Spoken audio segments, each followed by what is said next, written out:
Mariah has some the white piece of paper that I can share around. So we don't have a program per se that we're talking about. We're just trying to bring awareness. I represent the Housing Network of Rhode Island, which is the state association of community development corporations, nonprofit, across the state who develop affordable housing, which was why I asked about it. And about 6 months ago, well, so I don't know, I know some of the folks in the room, but not everybody, so I don't know what people's background is as far as previous housing bond. There was a housing bond in 2006 and a housing bond in 2012, $75 million in total. And about 6 months ago, we started advocating to the governor for her to include a $100 million housing bond over a 4-year period in the budget that she just released last week, or the week prior. And so we've had some success. She included a $40 million housing bond in her budget. And over the next couple of months during the legislative session, we're going to be lobbying the General Assembly to increase the funding to get us to the $100 million. And we have a House sponsor and a Senate side sponsor, so that those bills have been introduced. So we're just trying to get out into the community and hopefully build some support for folks to educate people around what the housing bond potentially can do. As I was explaining to Betsy, it's very vague at the moment as far as, and by process, how the bond gets written and floated. It's just for the creation and preservation of affordable housing right now. The actual regulation around what will govern, which would be an eligible project, which wouldn't be an eligible project under the bond, won't actually get decided until after the voters vote to include funding. So it seems a little bit backwards that the rules don't get made until down the road, but maybe not for Rhode Island, I'm not sure. So at the moment, it's pretty wide open, but the idea is for the creation and preservation of affordable housing as it's defined by state law. So we know from the previous 2 bonds that were floated, there was about 2,000 units that were created, about 6,100 jobs, direct and indirect, and about $800 million in sort of revenue generated as a result of that investment and that, in the economic activity. So we feel, the CDC community and housing advocates in general, that housing is more than just creating a unit for the person who will ultimately live in it, and will obviously reap the benefit of having affordable housing to them, but that there are much broader implications for the state as an economic driver for job creation and additional revenue. We also know that when the state makes investments in affordable housing, that outside investors come in and invest their dollars in affordable housing. So from the previous bonds, the $75 million that was invested generated $398 million in outside investment from private investors who invested in our housing. So that's $400 million that we wouldn't have otherwise seen in our state's economy. In addition to the jobs side, which is critical, especially under this governor, who is really pushing a jobs platform in trying to show that it isn't just, we can't be talking about how do we have a jobs plan. You're not going to have a good jobs plan if you don't have a place for people across a broad spectrum of income ranges to have a place to live. It's, you need more than just the CEO to be able to afford to live here. We know from Housing Works Rhode Island, who does a lot of data, that about half of the renters in Rhode Island are cost burdened, which means they spend 30% of their income or more on housing costs, and it works out to about 2 in 5 of all Rhode Islanders are cost burdened, and that's sort of discounting the folks that are cost burdened by choice because they choose to spend a little bit more of their money, but these are folks that really have no choice, and so in order to live have to assume these kind of housing costs. On the back of this white flower is an op-ed that I co-authored with the Coalition for the Homeless.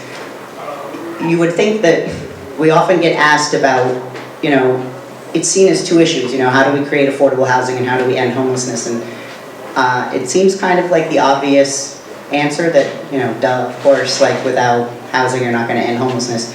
But it was actually really challenging to write the piece, more than I thought it was going to be, because you have to find a way to make it realistic for folks and not build up expectations. So, not everybody's going to be homeless. We served, out of the 1,944 units that were created, 475 homeless individuals were housed out of those units. So it is predominantly going to be working class folks. And so how do we create support at the local level for folks who see it as, those people, and I'm assuming if there's some planners in the room, you know what I'm talking about with NIMBYism, as far as nobody wants those people in their neighborhood, but they have to go somewhere. And so how do we start to change the conversation and not, having those people, but talking about your brothers and your grandmothers and your children that are graduating from college and where are they going to live. And so trying to make it more relatable to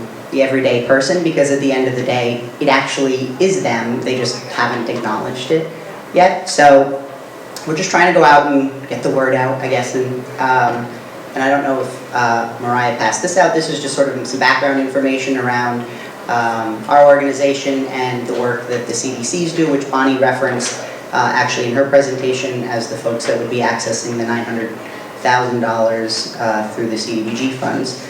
So predominantly the work does happen in Providence. If you look at, there's a little geography map in this, and I think if anybody, and I'll say those curse words of road map, if anybody knows what that is, that we do sort of talk about being segregated, but when you see the numbers on the paper, it is really obvious that, when out of my membership that created 958 units, 550 some are in the city of Providence. It really talks to you about the level of investment that's coming to really predominantly already low-income neighborhoods. And so how do we create a conversation where we can engage sort of the periphery communities who have been adverse to having affordable housing, because they think it's going to be busing people in from those urban areas, and trying to explain that the person already lives here, they're just paying 50 or 60 or 70% of their income to afford to live here, or it's somebody from a neighboring community. So some of it is just how we change the conversation for folks. And so when we started convening folks, it was really about thinking about, it's obvious to ask the governor as a bunch of housing folks to include housing. But I think the more impactful way that we're going to be successful in the campaign is if we get folks in other sectors that are touched by housing to be talking about the importance of housing to them. So how housing is important to healthcare. And so, affordable housing generally has a higher standard. I know people say, oh my God, how high quality affordable housing, why are we doing that? And it's like, because that's the right thing to do, because a lot of the units, especially rental units, have high turnover, so you can't throw up cheap, crappy housing because it's going to get worn down and it just won't have a useful life the way you need it to for that investment. So it's about thinking about how we can engage folks outside of our sector to sort of be advocates with us. I mentioned it around employers and jobs, that again, you're not going to be able to attract quality workers across any level of income if you can't give them housing choice.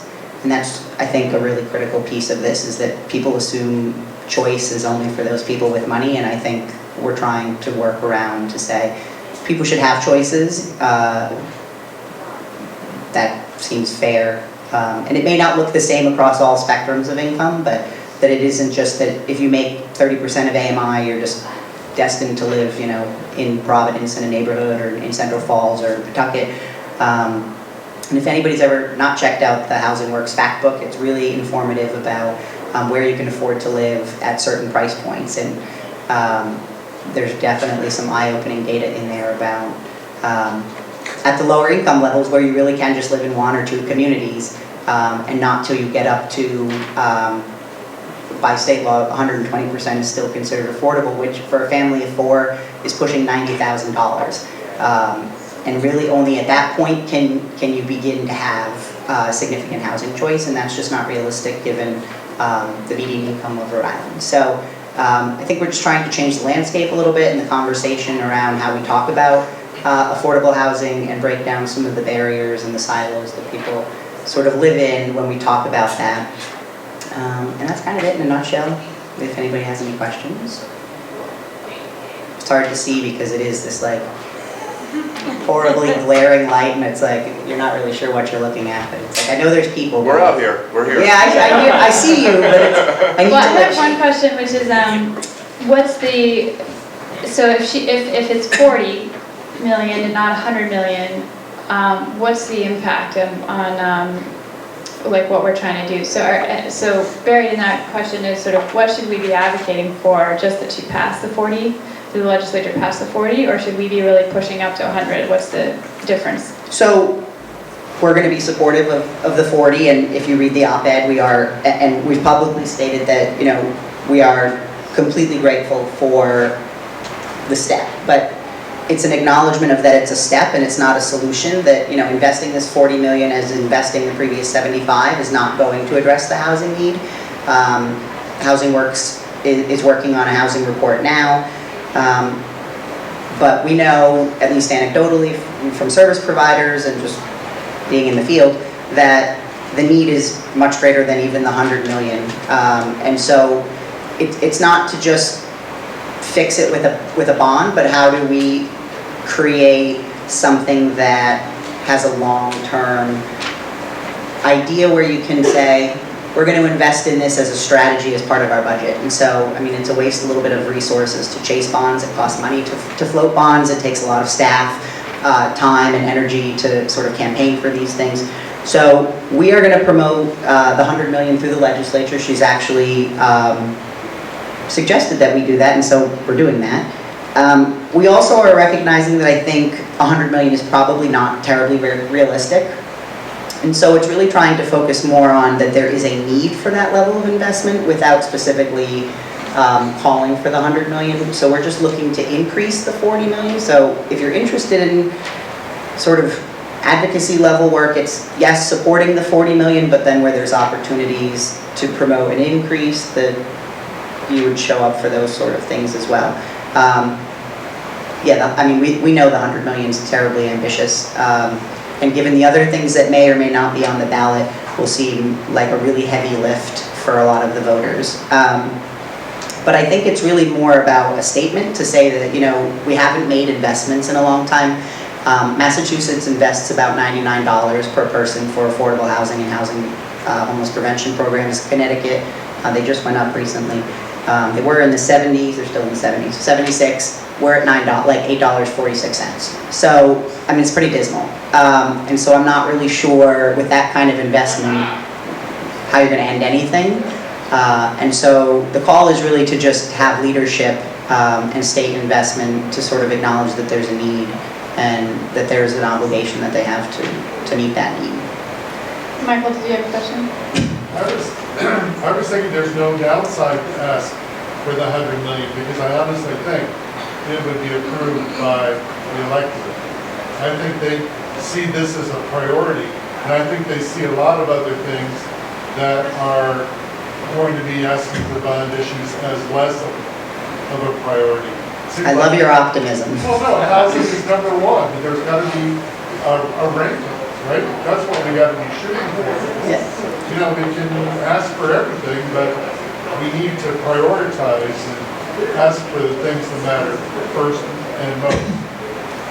That's what we think, and that's why we're asking for it, because it's important to us, but I'm sure, you know, the bike path people in Quonset feel the same way about their asks. So, and again, it's not really meant to say that our ask is better or worse than another ask, but that there are real Rhode Islanders that are struggling every day, you know, paying, a good chunk pay actually more than 50% of their income towards housing, and that just isn't sustainable, especially if you add in the statistic Betsy was reporting, around 14 to 20% for energy costs. I have small children, so I know what daycare costs, and so if you try to factor that in, and then we look at minimum wage jobs, I mean, to earn the median household income in Rhode Island, you need to work about 120 hours a week to attain that at the current minimum wage. So I mean, it's just not, even with a 2-earner household, that's just not really realistic.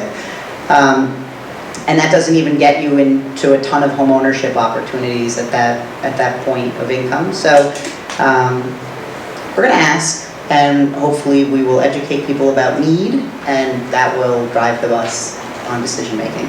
Yes? I have a quick question. Sure. You cite, sort of, you have the metric here of that the $100 million bond would support the development of 2,000 affordable homes. And I was wondering, with the $40 million bond, is it sort of scaled evenly, or is it that as you go, you sort of exponentially increase the number that you can do, or would you really be looking at only like 800 homes or so? I think it's probably 800, like, to scale. Oh, somebody was asking if the investment is to scale, so if a reduction by 60% generally would reduce the production by 60%. And I've actually thought about this because I'm a little bit of a math geek, but it's probably the second, but that's just really too complicated to figure out, because with additional state investment brings in additional private investment, and so the leverage on previous bonds has been 5 to 1. For every $1 of bond funds, we had $5 of private investment. It was over $5, about 5.25, I think.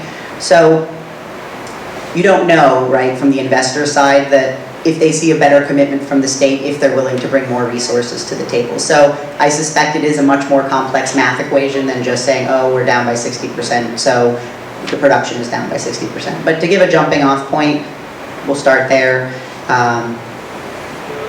And I guess at the end of it, we'll see.